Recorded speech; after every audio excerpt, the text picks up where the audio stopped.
we have the brand new compact GSB 16RE single speed impact drill from Bosch.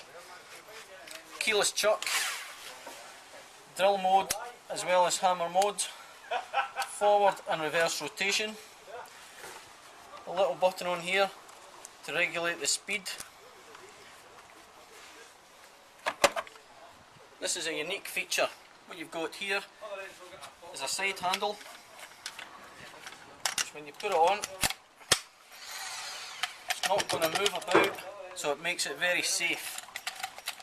So 30 positions, you can put it on at whatever angle you want, it's not going to move.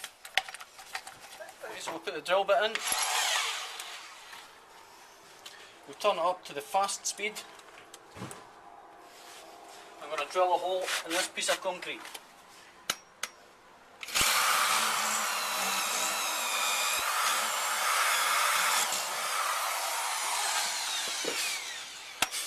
There we've got the hole. Roll plug in. I'm going to switch it on to hammer mode now to hammer this screw in.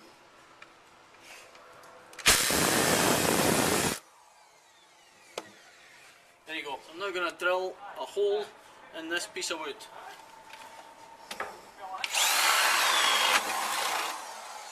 Straight through. Let's try a thicker bit of wood.